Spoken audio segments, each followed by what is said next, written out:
Welcome to aminacademy.com. In world history, let us discuss about Gupta administration and economic conditions. During the Gupta period, monarchy was the prevailing form of government. The rulers of the Gupta dynasty had their own councils. The councils of ministers was known as Mantri Parishad. It consisted of high officials like Kumara Madhya and Sandhi Vigrahika. The empire was divided into provinces, each were known as Bhuktis. The Bhuktis were further divided into Vishyas. Each Bhukti was under the control of an Uparika, and the Uparikas were appointed by king. The Vishayas were under the control of Vishayapatis, who were appointed by the provincial governor or sometimes the king himself. The Bhuktis were further divided into Vishayas, which was under the charge of a Vishayapati. The village administration was managed by the headman of village. Unlike the Mauryan times, the administration in the Gupta period seems to have been managed from grassroots levels. Some important officials in Gupta period. Here administrative unit, that's head. Bhukti, that is province. Uparika, Bhogapati. Sandhi Vigraha, Minister of Peace and War. Then Minister of Justice, Chief Usher and Royal Palace, Chief of the Police Department, Chief of Religious Affairs, Chief of Elephant Crops, Chief of Cavalry. This was the scenario of administration during the Gupta period. Although the origin of the Gupta dynasty is still inconclusive, the reign of Gupta Empire king was also remarkable at this period, is known as the golden age of Indian history. Now, Gupta's economic conditions. The Gupta period was a time of economic prosperity in India with a strong economy, high standard of living and flourishing trade. The Gupta economy was primarily based on agriculture with a well-developed agricultural system. The Gupta emperors used scientific methods to increase agricultural production. The Gupta period saw the flourishing trade. The Gupta economy had a well-functioning guild system that regulated crafts and commerce. The Gupta period saw flourishing manufacturing industries. Gupta period saw a progress in mining. Gupta Empire minted gold coins to show its wealth and culture. The Gupta economy included both agrarian and non-agrarian sectors. Non-agrarian sectors included metallurgy, pottery, textile, and oil production. Agrarian sectors included agrahara construction, land grants, and irrigation. Land grants, especially to Brahmins, expanded agricultural production but also led to the rise of priestly landlords affecting local peasants. Golden Age of India. The prosperity of Gupta Empire produced a golden age of cultural and scientific advancement. Prosperity in the Gupta Empire initiated a period known as the Golden Age of India, marked by extensive inventions and discoveries in science, technology, engineering, art, dialectic, literature, logic, mathematics, astronomy, religion, and philosophy. Chandragupta too promoted the synthesis of science, art, philosophy, and religion, in part because his court contained the Navaratna, or the 9 jewels, a group of 9 scholars who produced advancement in many academic fields. Chinese traveler Fahian visited India from 399 to 405 CE during the reign of Emperor Chandragupta II. He recorded all of his observations in a journal that was later published. Golden Age of India, the period of the highest of the Gupta Empire, marked by extensive inventions and discoveries that contributed to Hindu culture in subjects such as science, technology, engineering, art, dialectic, literature, logic, mathematics, astronomy, religion, and philosophy. Chandragupta to his reign,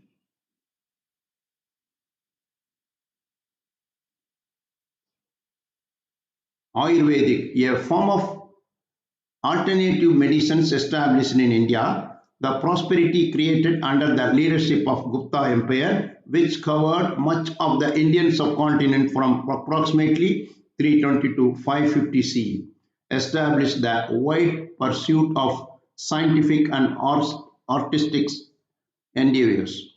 This period becomes known as the Golden Age of India because it was marked by extensive inventions and discoveries in science, technology, engineering, art, dialectic, literature, logic, mathematics, astronomy, religion, and philosophy. These discoveries crystallized elements of what is generally considered Hindu culture. Gupta culture.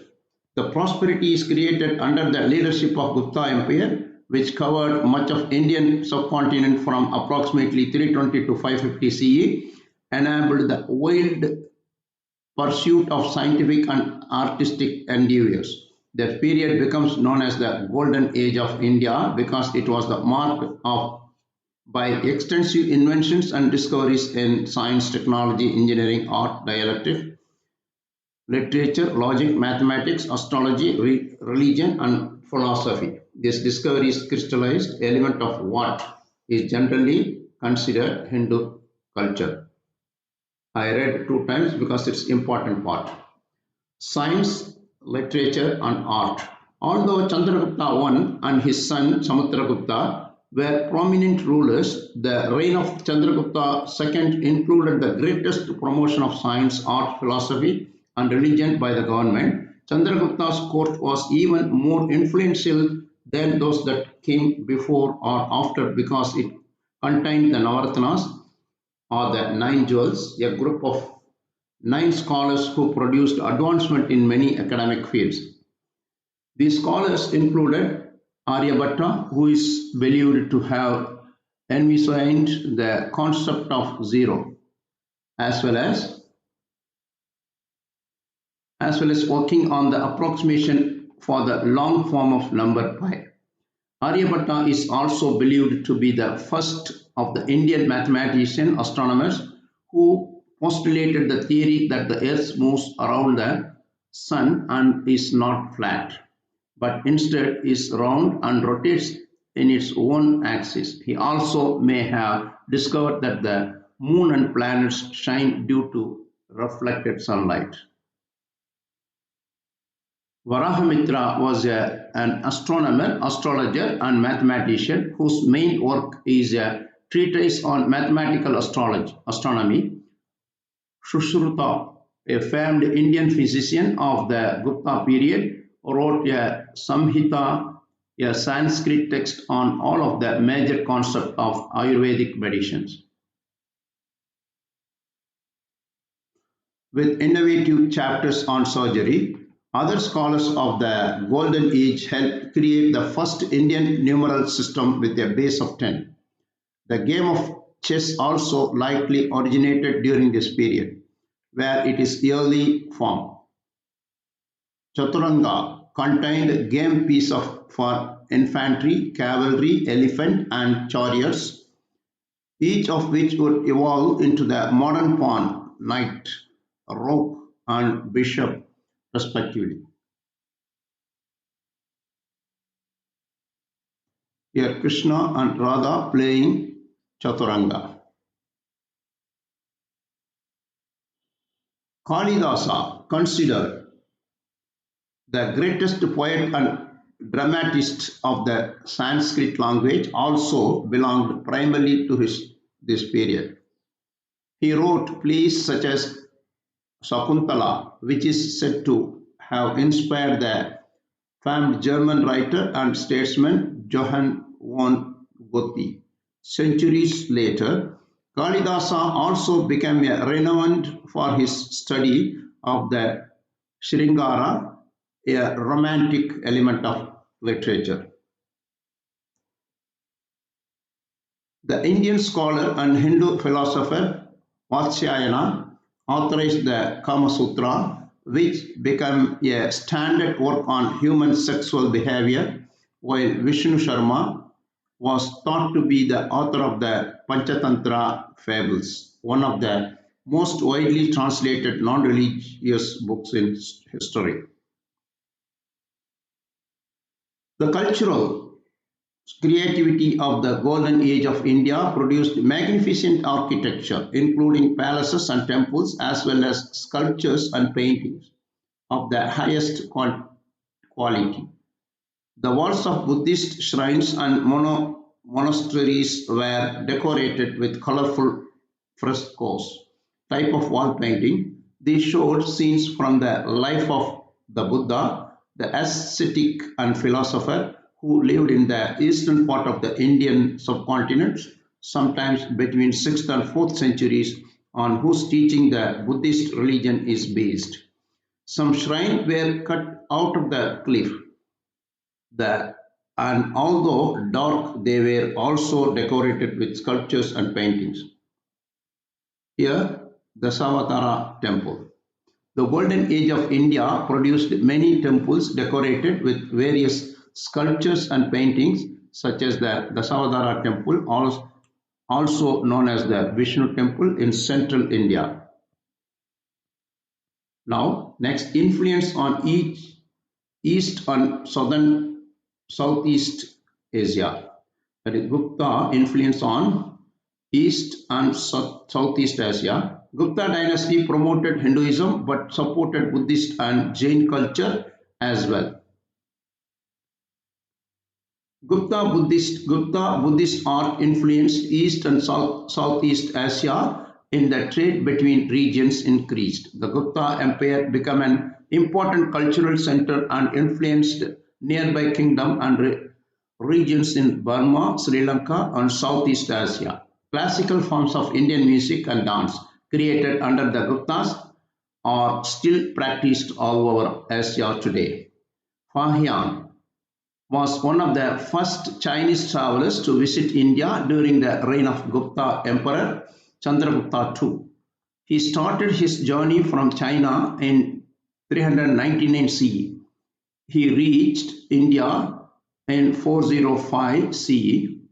He recorded all of his observations in a journal that was eventually published. During his stay in India until c. 411 CE, Fahian went to a pilgrimage to Madura, Kannauj, Kapilavastu, Kushinagar, Vaisali, Pataliputra, Kashi, and Rajgirha. His writings express pressure in the minus of the administration in these places. The Gupta Empire declined due to a combination of factors including. That means we talk about Gupta's decline, Gupta Empire decline how. The Huna people invaded Gupta territory and caused significant damage to the empire. That is, Aulikara king Yashodharman also occupied most of northern and central India around 532 CE. The empire began to decline under the rule of Kumaragupta and Skandagupta, who were weak successors to the empire's founder, Chandragupta II. Economic challenges. The empire faced a decline in trade and the acceptance of non-productive professions. The empires faced political fragmentation and provincial rebellions. The devastating flood in Uttar Pradesh and Bihar around the middle of the 6th century may have contributed to the empire's downfall. The where the Vakatakas competed with the Gupta Empire. By the mid-6th century, the Gupta Empire had disintegrated into regional kingdom with Pataliputra as the capital of the later Guptas in eastern Uttar Pradesh and Bihar.